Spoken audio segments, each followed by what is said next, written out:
Hi, I'm Brittney Saunders and welcome to Big Business, the place where business is far from boring. And today I'm recording on Gadigal land. I somehow managed to build an empire from my garage, and in this podcast I'm here to share it with you all. From the wins, the huge mistakes, the challenging times and funny moments in between. So whether you're in business already, wanting to start, or you're even not in the game at all and you're just looking for some inspiration or you just want to hear the tea, this is the podcast for you. In today's episode, we're going to be discussing my journey from 9 to 5 to full-blown influencer to then full-blown CEO. It's been an interesting journey, to say the least, not only just physically, but mentally and psychologically. And I want to dive deep into that journey and what it has been like to experience that on a personal level. So anyway, time is money, so let's get down to business. So obviously this episode continues off the back of episode 1, and I really want to make sure everyone has listened to episode 1. So if you haven't already, jump back and listen to that because it gives you context in regards to absolutely everything that I'm going to be discussing in every episode. It's safe to say that my entire professional career, despite how put together it has all seemed, if you look at anything I post online or anything I do, it seems all so well put together, I've never been equipped for anything that I've done. Everything that I've done so far in my career, I've had zero experience and zero qualifications in. And weirdly enough, I think that's what I've actually enjoyed the most. I was never interested in studying a single thing. I hated school. I had no interest in going to uni. I was just at school because I never used to go. I had probably more sick days than attendance days. And mum never gave a shit either. It was like, I don't give a shit if you don't go to school. See if I care. So that was what I grew up with. So the fact that I have gotten the opportunity to build an entire career with zero experience or qualifications in anything has been bloody great, and it's worked out for me really well. So I'm glad about that. My entire journey of my career went from working in over 20 jobs, which we spoke about in episode 1, with my last few jobs being in your standard 9 to 5 office roles. I then flung myself entirely into being a full-time influencer. And let's be real, like nothing can prepare you for that, especially back when I did it. And from being a full-time influencer, I've slowly transitioned into being a full-blown CEO of a company with lots of other companies underneath it. So if you're thinking from a psychological standpoint that this has been an interesting journey to experience on a personal level, you're absolutely right. And I could talk about this for hours, but I'm going to try and squeeze it all into one episode. So I guess we'll start with what it was like to be an influencer. I never know if people want to hear about this or if it's old news or boring, but I guess for me it did play a huge part in my journey, and it kind of blends into where I am today, which is a huge contrast to go from influencer to where I am now. I think a lot of people would look at those two things or go, oh yeah, she used to be a YouTuber and now she owns a business. And those two things seem really connected, which they are in a lot of ways. But when you actually dive deep into it, those two things are so far apart from one another. Like it's day and night. And I can't wait to share my thoughts on that with you all. So as you would all know by now, maybe if you've followed me for long enough, or if you listened to episode 1, I was an influencer before that word even existed. And if I'm being completely honest with you, I hate that word, but it is a thing, and being an influencer is a job, so it has to have an official title. Now, if I could describe what it was like to be an influencer in one word, I would say weird. It's a lot of other things too, like privileged. It's something that not many people get to experience. But when I look back on it, fuck, it was weird. So I went from having 0 followers, zero, we all started our Instagram accounts and maybe YouTube accounts with 0 followers. And then I went to well over 1 million. And what is interesting with that is you're just sitting in your room while all of it happens. And it was a gradual journey to get from that 0 followers to over 1 million. And if you listen to my first episode, you'll know it took me 3 years to get from 80,000 to 1 million. And 0 to 80,000 was years as well, like throughout high school. So it was a long journey. And I often think of the comparison between being a celebrity and being an influencer. I think those two things are obviously really different, but especially in today's age, influencers are getting put more into the same sort of realm as celebrities. And I know celebrities get pissed off at influencers, but I guess the real difference between being an influencer and having a lot of people following you online and being a celebrity is when you're a celebrity, your life is a lot different. Like your personal life would change a lot. You'd be being followed by paparazzi. You'd be going to all these fancy events. You would be hanging out with other celebrities. Like your life itself would be so different. Whereas when you're an influencer, nothing about your life actually changes from when you had those 0 followers. And with me, I mean, I can only speak from my own experience, but no matter how many followers I ever got, some days I would get tens of thousands of followers in one day.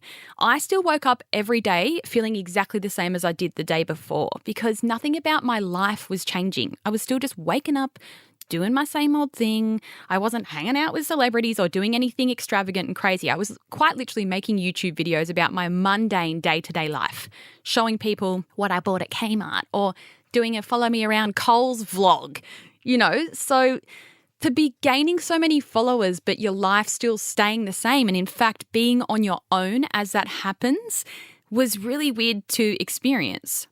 And sure, I started doing things that were a little different to what I was used to doing. I was getting paid to work with brands and promote their products, doing hauls and styling videos on YouTube. But even then, after a while, like that in itself just became like any other boring job. It doesn't matter what you do. Like if you do something enough, it will become mundane.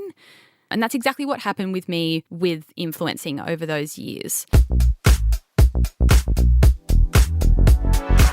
Now, I think the craziest thing about gaining a following online, yet still being the same person, is the fact that you'll never really quite understand how differently everyone looks at you. And I don't mean any of this in a negative way. I just wanted to preface that.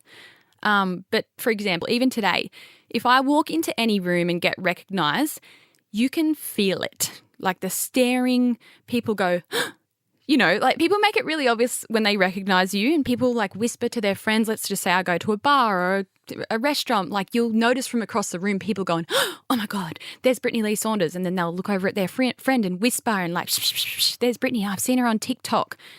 And even though I've been doing this for a really long time, like I will never get used to that. And it is the most alien thing to experience. You even see people like taking photos of you from a distance. Quite literally just the other week, I was out with AJ and I looked across the room and a girl had her phone up on selfie mode and was pretending to take a photo of herself, but she was zooming in across her shoulder onto me. And this girl was like 2 meters away from me. And I said to her, what are you doing? And she was like, oh, I'm so sorry. I was like, please delete that. And I just can't express to you how weird it is to experience just being looked at so differently. And how I always just say, like, how is it that by having followers online, you're all of a sudden looked at differently? Like when you're just a normal everyday person. And again, I only speak from my own experience. Like other people that are influencers might think that they're different to everyone else. But as for me, I'm just Brittney from Newcastle. Like I'm not special. I might be smart, talented, funny. I'll give myself all of those titles. But one thing that I am is I'm not special. All in all, I feel no different today to the day that I had 0 followers.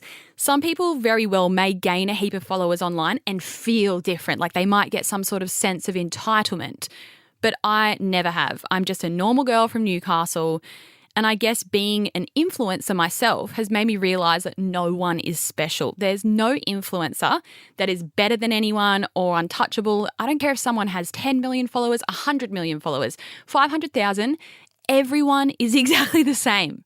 And I wish more people would understand that. So moving on to the more interesting part of my journey, going from being that influencer to the CEO of a company. This journey has been interesting in more ways than one, as I'm sure you can imagine. It's been, firstly, a personal journey for myself as an individual, obviously, and I've learnt a lot. It's been an interesting journey as a content creator, to have transitioned my content style and everything that I post online. I was once your regular influencer posting cookie cutter things And now I'm out here posting about running a business every single day, and I'm still a content creator in that sense. But I went through a huge period there of trying to figure out what kind of content I was supposed to make as I was stepping into becoming a business owner and I was no longer an influencer. And the most fascinating part of this journey has been becoming people's boss, especially when most of those people know who I am before they are employed by me. And I feel as if though that's a very unique thing to experience. And I guess one part of that is my employees or potential employees seeing me as an influencer and differently to others. Like what I mentioned before, how you're just seen differently to others when that's just not the reality at all. When I launched FAYT, I guess I was lucky in a sense. This was when influencer brands weren't really a thing yet. I think back to when I did announce FAYT, I got a few comments from people who I guess doubted me or thought it was a cash grab or thought that I was going to fail. But I still think I was lucky because now when another influencer announces their new brand, it gives everyone the opportunity to complain and have a bit of an eye roll. Why do you think that is anyway? What do you personally think when you hear the words influencer brand? Right now, I want you to stop in whatever you're doing. When you hear influencer brand, let's say an influencer, another influencer has launched their brand, their own brand, whatever it is, skincare, makeup, whatever. What are your very first initial thoughts? And that thought that you had just right now, is it negative? And if so, why? Because I find it so interesting when we see influencers pop up with new businesses and brands. There's always a lot of discourse online. Oh, another influencer trying to have a cash grab. I've been called cash grabber, and that's what I call myself now as a joke because someone called me that one time. As for me, I think anyone in the position where they have a following online and they decide to pursue a business is smart. It's very clever. Who fucking wouldn't? I bet half the people that complain about influencers launching brands would jump at the same opportunity if it landed in their lap. Like, who wouldn't? And I myself am always super intrigued when influencers announce their brands, as oftentimes I don't think these influencers understand the sheer volume of commitment and work that it takes to run a business. And you want to know why I think that? Because I bloody didn't. I had no idea what I was signing up for when I started FAYT, but freaking lucky that it turned out I like running a business. So I'm just always super intrigued when influencers launch brands, and I feel like it's the new thing to do. I definitely got my foot in the door early, and I'm glad that I did because I've now had all this time to establish my business to where it is now. But I'm intrigued, if anything, when influencers start brands. I'm always keen to see what they do with it, how far they'll take it, if they'll give up after 6 months. And I think that's why we do see a lot of influencers start brands and then give it up after 6 months because they don't realize like this is a lifetime commitment that you're making by starting a business. You very well can start one for 6 months and call it a day, but if you're in it for the long haul, it's going to take over your whole life.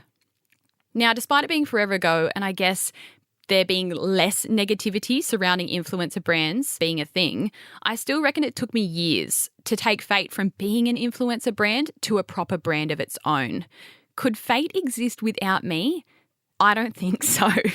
In a way, FAYT will always be an influencer brand in a sense, but boy, over the years have we grown and established it into being a brand of its own, aside from me. I think if someone else was to ever take over FAYT, it definitely could do its thing on its own, but I think having me connected to it obviously makes it that little bit more special. Now, I don't know at what point during the last 6 years of FAYT people finally understood that this wasn't just some cash grab. In saying that, who cares if it is? I don't get the discourse around people being like, oh, what a cash grab. Like, isn't that what we all do? We all want to make money, right? So I don't see any shame in trying to make some coin. We live, we work, we earn money, and we die. And if I'm being completely honest with you, a weird part about business in general is that you do have to prove yourself to others in order to have your business succeed. Because what is your business without other people? It's absolutely nothing. It doesn't matter if you're doing a product business, a service business, like your business is nothing without other people. And especially in those earlier days of your business, you're always going to have that feeling of needing to prove to everyone you know, whether it's friends, family, new potential customers. You're always going to feel the need to prove yourself, to not only prove yourself, but also your business to others. And I guess the same applies for fans and followers. If anything, I think influencers have to work not harder, but differently to prove themselves to their audience, as there already is that stigma surrounding influencers starting a brand. I'm not saying influencers have to work harder. I think they have it easier in a lot of ways, but there is that moment there of them having to prove to their audience that this is legitimate and not just a 2-second cash grab. So how is it anyway that I proved to my audience that I was serious about my business? Or what was the day or defining moment when I knew I'd finally proven myself and people finally took me seriously? I honestly don't know. I couldn't tell you. I guess to prove myself to my followers, I just had to prove that I could do it, that I could stick to it, and not give up. And trust me, business is all about trying not to give up, even when all of the odds are against you. In a way, having so many followers watching me start my business, of course, was daunting and scary, especially in my early YouTube days when I feel as if though everyone was watching my every move and people are always waiting for influencers to slip up or have that chance to rain on their parade. But in the same breath, having followers definitely kept me accountable. I couldn't let them down, you know? I also had motivation from the people that doubted me. I wanted to prove them wrong. So I don't know if anyone out there that left those comments all the way back in the day is still here, but thank you. So like I mentioned, there was no specific day or moment when I knew that my followers were finally taking me seriously when it came to FAYT. And as a matter of fact, I didn't even take FAYT seriously in those first couple or even few years for a multitude of reasons. And I'll get onto those in future episodes because I think not taking yourself seriously enough in the early days in your business journey is something that most people experience, and I think it all stems from self-doubt. Either way, at some point over the last 6 or so years since FAYT started, I did it. I broke away from being an influencer and people finally saw me as a business owner. I wish I knew when it was so that I could remember the day or the date, but there wasn't a date. It was a gradual journey. It's taken me a very long time. And like all things, it was a climb, but I finally made it. Now, in regards to my influencing career, I know I've said that a billion times in this episode, but I gave that up about 2-ish years ago now. The last few years have been a blur, so I don't exactly remember when it was. But while I was growing FAYT, I still kept doing all of my brand deals. And as each year went on, it just became less and less. I became more and more selective of the brands that I was working with. And towards the end, 2 years ago, I was really only ever doing any sponsored posts with a small handful of brands that I loved and had been working with for years. I'm talking there was 3 brands tops that I worked with. And then 2 or so years ago, I made the executive decision to end my partnerships with them. I remember speaking with my accountant about it, and I spoke with AJ about it. I spoke with a couple of my other friends about it who also do influencing. And I just got to this point where I thought, I don't think I want to do this anymore. I was posting about these brands because that's how I earned my income. And I was making hundreds of thousands of dollars a year doing this. Hundreds of thousands of dollars a year. Just me. That was my earnings. And I said to my accountant, I think I want to give up this. It was a company, Brittney Lee Saunders Proprietary Limited was my company as an influencer. And my accountant was like, sure, you can give this up, but that's a lot of money for you to give up. He's like, you could just keep doing it. And I even spoke to my influencer friends and they're like, but why? Why don't you just keep doing it for the sake of earning all that money? But I don't know. I guess I'd obviously gotten over it by that point, which is, I know it's a privileged thing to be able to say, I'm going to give up this hundreds of thousands of dollars a year. But I just feel like it had run its course and I was done holding up products next to my face to promote it to my audience for the sake of making money. It felt inauthentic to me by that point. And again, I know that's a privileged thing for me to be able to do. I knew that I could make that decision to give that up because I had FAYT there.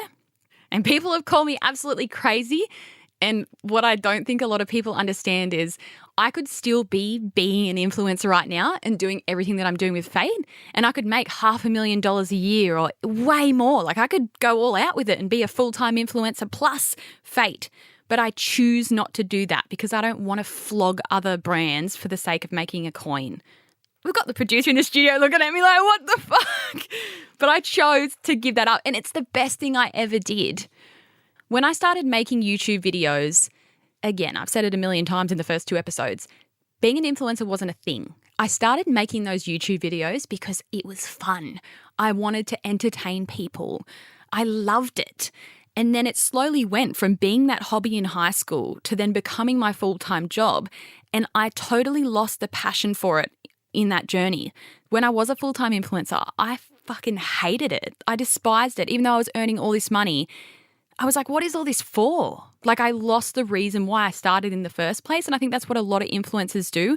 They start their account with whatever motive. I mean, these days, people are now motivated by becoming an influencer, but I never had that. That wasn't an option for me when I first started. And then they get all these brand deals and every post is buy this, buy that, use my discount code here, there, and the other. And they lose their whole reasoning in the process. And that's what happened to me as well.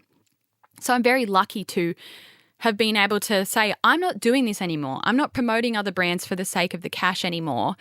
And now if you go and look at my TikTok and my Instagram, it is just a page full of fun. And it's been like a full 180 for me because I've gone back to the reason why I started making videos in the first place, which was to entertain people, make people laugh, inspire people, have fun. I guess the one massive benefit for me is obviously I can organically promote my own business through that content, which then generates me money. But I will say, personally, I'm making way less money now than I ever made when I was an influencer because I choose to put the money back into FAYT because I want to keep it growing.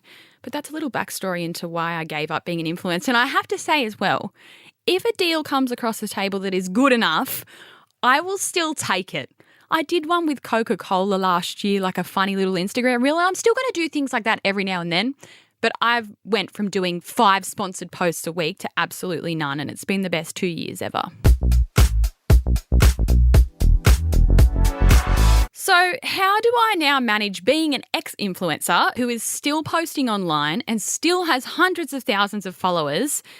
I have millions of views every single week across my social platforms, but I somehow also manage to be people's boss. It's a real fucking mix, let me tell you that. And it's a mental mix. How do I manage to do that when people may have a preconceived idea of me before being employed by me? For all of you listening right now, you would have a preconceived idea of me based on what you have seen me post online. We feel that way about everyone that we follow online. We have these preconceived ideas of what these influencers are like, who they are. So how do I personally manage that when my new employees are coming through and they have this idea in their head of who I am, but I'm their boss? I think one thing that may shock a lot of people, especially who know me online and then come to work for me, is that what I post online on my social media and on the FAYT social media has nothing to do with their employment with me. It's so related, yet completely unrelated at the same time. What also may surprise people is despite the fact that my social media and our FAYT social media is all fun and games, it honestly must look like we don't even get any work done and all we do is have fun and make videos all the time. I'm sure that's what a lot of people think because people always comment on our videos like, oh my God, this looks like the funnest place to work ever. I am a completely different person online compared to the person I am at work. Despite all the fun, I have to do all the other shit that comes along with business. Like, yes, I can have fun on TikTok and make it look like we do no work and we're just so cool and so amazing, which we are. FAYT is a very fun place to work, but I have to have one-on-ones every single week with my team. I have to support all of our managers and support them supporting all of the teams. I don't want to say beneath them because it's not really a hierarchy at FAYT, but I help our managers manage our teams. I have to work with our accountant. I have to watch our finances. I've had to give out multiple warning letters. We've had to let people go from their jobs. And that's all very serious and real shit. Just because you're an influencer or have followers doesn't make that part of business any easier, or it's not like it doesn't exist. In fact, I think having that influencer element of my life has made times like that far more tricky. And I think I've probably even had people come to work for me that have experienced this shock for themselves in reality. And whilst I'm not going to share specifics. I feel like I can talk in a roundabout way with this podcast and tell you some of the experiences that I've had with people that have worked for me. What is it like to be seen as an influencer online and then to hire people who could even be a fan or a follower? How do I manage that myself? It's a huge question. And I know I've said this word a million times in the podcast already, but hiring followers is definitely one of the most interesting parts of my job. And it's so interesting that I'm going to leave you on a bit of a cliffhanger because the topic in itself is so deep that I think it deserves an entire episode of its own. So I'm sorry, and I hate to keep you waiting, but if you want to hear about what it's like for me to be a public figure and then work with people who could very well be followers and most of the time are, you're going to have to hang out until next week's episode to hear the tea. And by the way, it's not tea, but I'm absolutely going to be calling it that. Well, that's a wrap for episode 2. How exciting that this is the start of big business. I feel like I'm only just chipping away at the iceberg. I'm leaving you with my tip of the week. This is another little saying that I like. I know I had one of those last week, but my saying for this week is you choose your mood every day. I know, give or take, you can't always choose your mood every single day. Obviously, shit can happen, life happens. But most of the time, we wake up every day and we can choose what kind of mood that we're going to be in. And if we've woken up and we're feeling a little bit rough or we're pissed off that it's Monday, change that mindset. Choose your mood for the day. That's something that I like to tell myself every single day. Please make sure you subscribe and turn on notifications so you don't miss a single episode. This is only episode 2. There are plenty more to come. I have a new episode coming out every Monday, which is another great way to choose your mood for a Monday is listen to me first thing and I'll kick your week off in the right way. And by all means, if you have a spare 2 seconds, please feel free to rate my podcast 5 stars. Leave me a review. Let me know what you think. I know we're only new, but every review counts. And if you're feeling generous and in the mood or you want to treat yourself, feel free to place an order on FAYTTheLabel.com. I feel like I'm going to flog that at the end of every bloody episode. Cash grabber. A cash grabber's got a cash grab. Until next time, my friends, remember to chase after your dreams as if they owe you money.